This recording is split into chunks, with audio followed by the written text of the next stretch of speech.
मित्रांनो, आज आपण जाणून घेणार आहोत ठरलं तर मग मालिकेमुळे प्रचंड लोकप्रिय ठरलेला अर्जुन सुभेदार म्हणजेच अभिनेता अमित भानुशालीबद्दल. त्यांचा जन्म झाला 19 मार्च 1981 रोजी.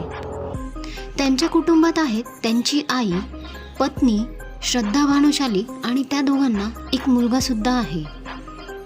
अमित अनेकदा सांगतात की त्यांच्या करिअरमधील संघर्षाच्या काळात कुटुंबाचा पाठिंबा हीच त्यांची सर्वात मोठी ताकद होती.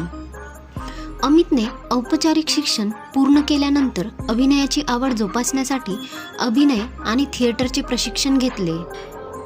थिएटर, अभिनय कार्यशाळा आणि कॅमेरासमोरचा अनुभव यामुळे त्यांचा अभिनय अधिक परिपक्व होत गेला.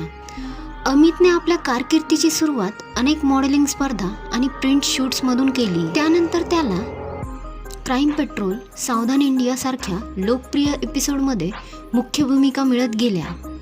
या मालिकांनी त्याच्या अभिनयाला धार दिली.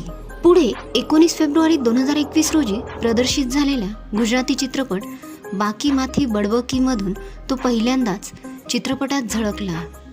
खऱ्या अर्थाने ओळख मिळाली ती ठरलं तर मग मालिकेतील अर्जुन सुभेदार या भूमिकेमुळे.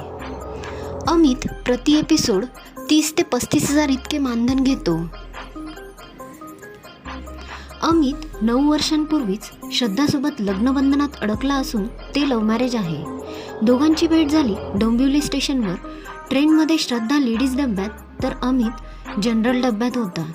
त्यावेळी अमित मन उद्यानवाऱ्याचे मध्ये होता.